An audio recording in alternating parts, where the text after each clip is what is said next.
What's going on, guys? It's Jimmy here, and welcome to our daily show where we discuss the fourth stimulus check update, the two upcoming packages. Part one, the physical infrastructure package, which has a deal between the Republicans and the Democrats, and they are voting on this week.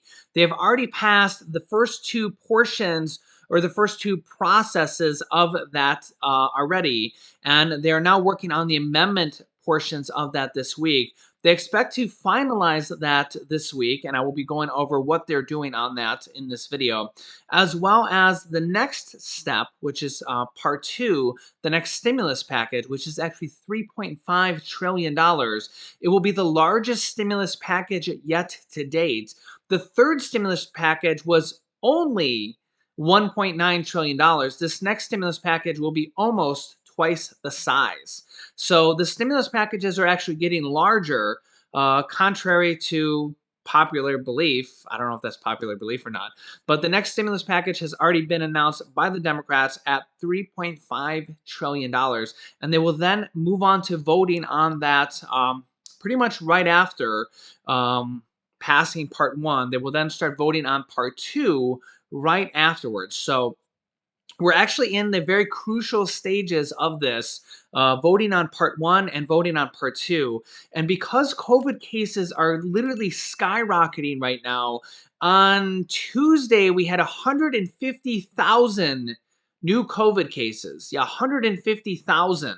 Yeah, so Tuesday's number, as you can see here, 150,000 new cases. Yesterday's numbers are not in quite yet, but it's expected to be even more than that.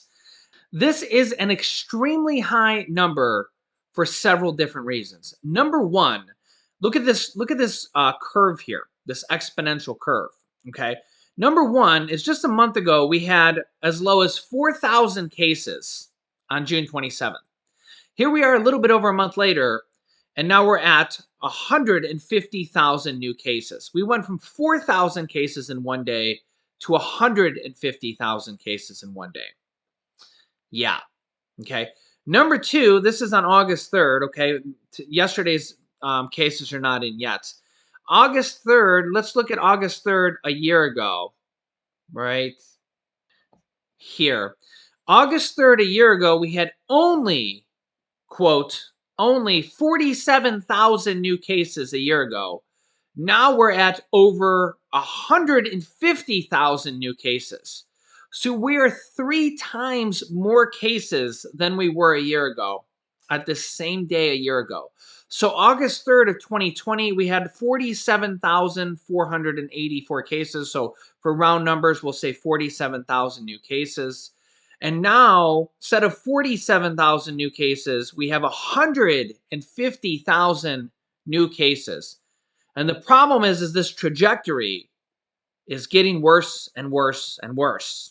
And this is with 70% of the United States having at least one shot vaccinated, and 60% of the United States fully vaccinated. Yeah, this new Delta variant is vicious. It's vicious. The CDC says that the Delta variant is more than twice as contagious as previous strains. So that may have something to do with it. And we're seeing a lot of reports of people that are fully vaccinated catching the virus. Mask mandates are making a return in various parts of the country with a lot of controversy. Yeah. Mask mandates in Louisiana, in the entire state of Louisiana, are mask mandates for the entire state. Yep.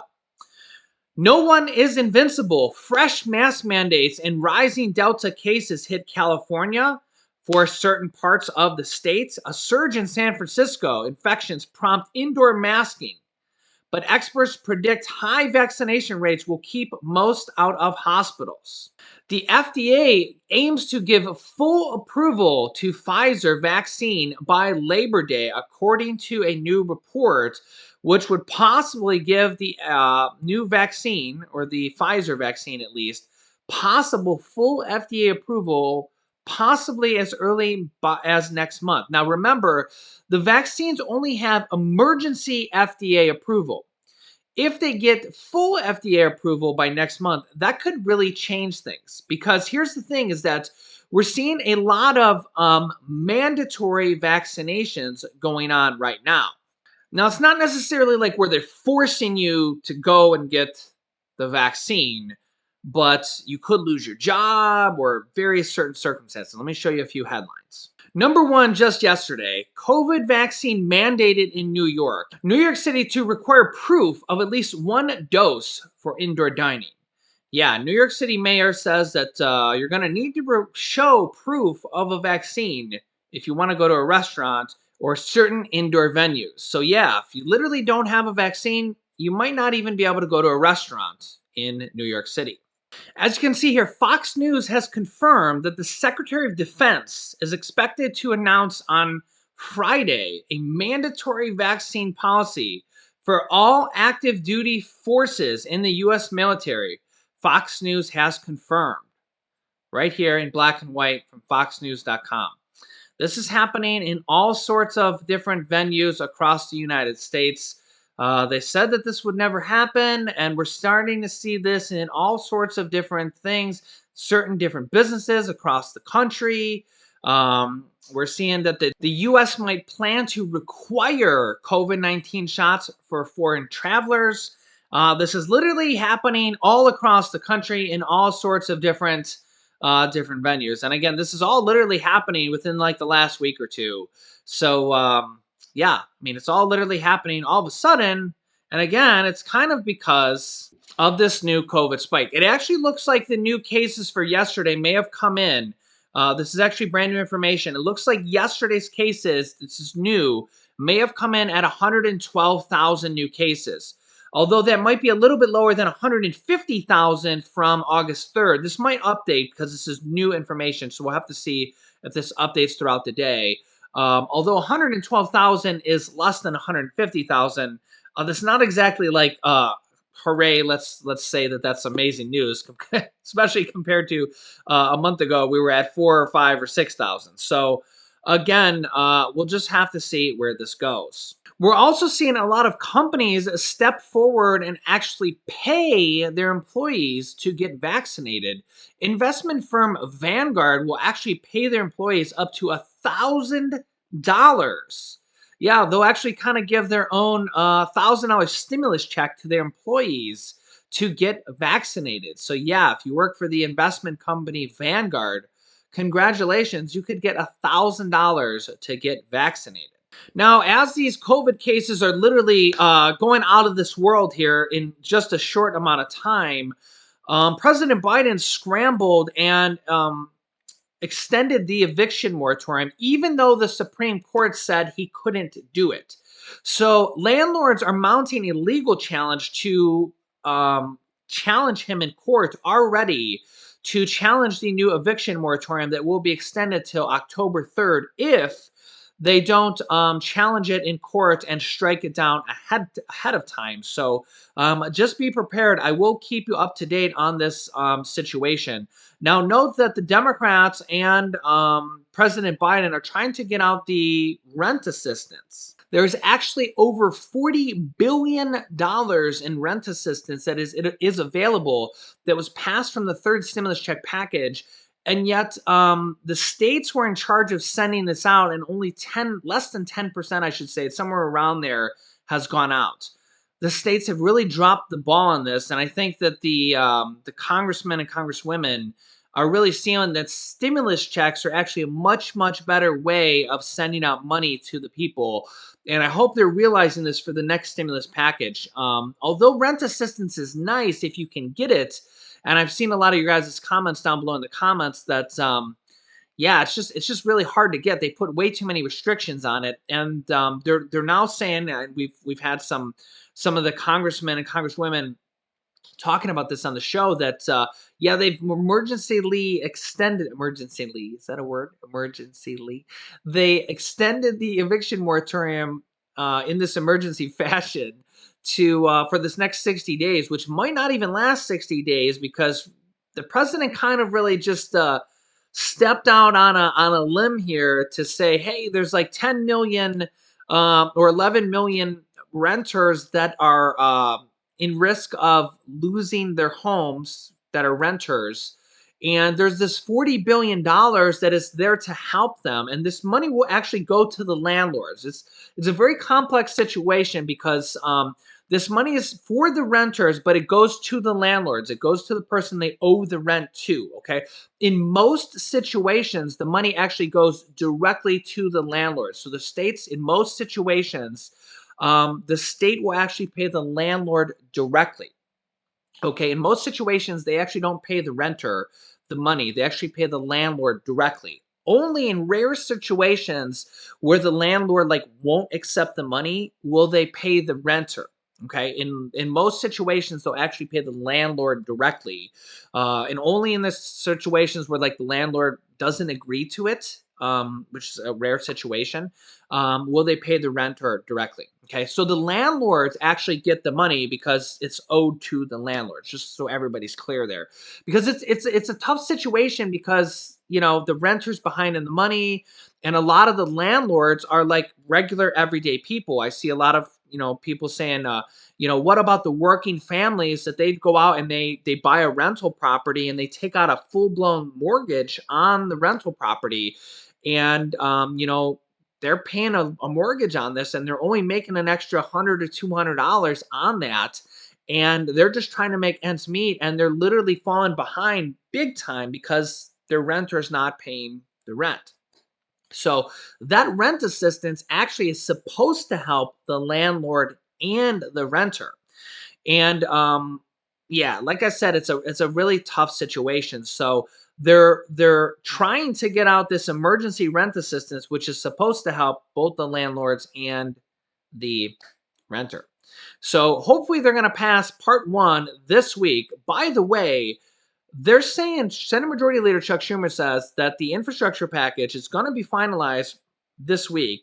They're going to stay over the weekend. They worked on Saturday and Sunday last weekend, and they're going to stay there probably this weekend as well. And then they're going to start working on part two as well. So when I say that they're going to finalize it this week, they're not going to go home on Friday, probably. They didn't go home on Friday last week. They actually worked on Saturday and Sunday. So they're going to probably continue to work on the weekend, finalize part one, the physical infrastructure package, which is really good for our country because it replaces lead pipes, it replaces crumbling bridges, it sends out billions of dollars to cities all across America to literally help with infrastructure. And remember when Texas had their power grid fail, it gives money for that, it gives money for sewer, it gives money for bridges, it gives money for broadband internet. It actually could have money in there for people when everybody thousands of our viewers got that $50 internet credits. Could have some money in there, or it could be in stimulus package number two. All sorts of money like that. They're going to literally replace all the lead water drinking pipes across the United States. There's actually thousands of miles of lead water drinking pipes in the United States still to this point. You think about the Michigan lead water and the water fiasco that Michigan had, and the Texas power outage fiasco. There's all sorts of issues like that across the United States. This will go a long way towards doing that, and this infrastructure package is supposed to go for 8 years, okay? So it's not just hey, this is just not a right now issue, it's a package for the next 8 years. So they pass that, and then they go right into immediately working on passing part two, the next stimulus package, which is going to be the largest one yet, $3.5 trillion. Also, some interesting news. President Biden has actually called on New York Governor Andrew Cuomo, who is a Democrat himself, to resign after their own New York Attorney General has found that the New York Governor, Andrew Cuomo, did actually commit harassment against 11 women. Here's actually President Biden.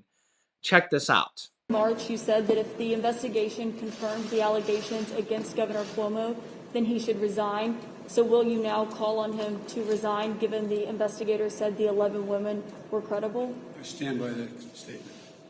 Are you now calling on him to resign? Yes. And if he doesn't resign, do you believe he should be impeached and removed from office? Let's take one thing at a time here. I think he should resign. I understand that the state legislature may decide to impeach. I don't know that for a fact. I've not read all that data. And he's using a photo of you embracing him in his self-defense to say that these are commonplace kind of embraces that he made in the allegations against him. Do you condone that? Look, I'm not going to fly-spec this. I'm sure there are some embraces that were totally innocent. But apparently the Attorney General decided there were things that weren't. In fact, the entire New York Democratic congressional delegation is now calling for Andrew Cuomo's resignation. Andrew Cuomo is a Democratic New York governor, the governor of New York. President Biden is a Democrat. They're calling for their own Democratic governor to resign. Chuck Schumer, who is the Senate Majority Leader, a Democrat as well, is calling for his resignation. Yeah. In fact, 63% of New York voters are saying that Andrew Cuomo should resign. And also, Democratic New York mayor, New York City mayor, says that Andrew Cuomo should face criminal charges and predicts that the governor will resign or get impeached. Of course, Andrew Cuomo is saying that he won't resign after reports find that he harassed women, and he's saying, "I will not be distracted." And he says he will not resign. After literally President Biden says that he should resign, the entire New York Democratic congressional delegation is calling for his resignation. New York City mayor is calling for his resignation, saying he should face criminal charges. Yeah, he's in hot water. Yeah, he's in. Let me know your thoughts on that. I think he's probably going to be impeached if he's not going to resign. Because, I mean, his own Democratic Party, literally every single person is against him. It's not looking good for him. And this isn't the first time he's been in a lot of controversy. Let me know your thoughts on this one.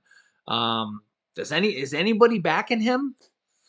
Yeah, I guess we'll have to see. But I'll keep you up to date with everything going on with the infrastructure package, with the next stimulus package, with this emergency COVID situation that is literally just, we thought it was over. We thought the light was at the end of the tunnel. And all of a sudden it was like a COVID bomb just went off in the last 30 days. And they're now like an emergency situation. Like, hey, what can we do to get this eviction moratorium out, get emergency rent assistance out, get emergency stimulus out? What are they going to do? Get this stimulus package passed as fast as possible. Maybe emergency stimulus checks. Yeah, we're going to have to see what they're going to do. I'll keep you up to date with everything stimulus related, what's going on in Washington, D.C., what's going on with our country. Make sure to subscribe down below. It's completely free to do so. Yeah, remember that new videos come out here every day on our channel, 10 a.m., 3 p.m., and 8 p.m. Eastern Standard Time. You can click this top video here to watch my newest stimulus check video next. And this video shows you how to get rental assistance. There is rent assistance available. You may have to wait a little bit. You may have to get on a waiting list. But if you do get it, you can get up to 12 months of rent assistance paid from the third stimulus check package.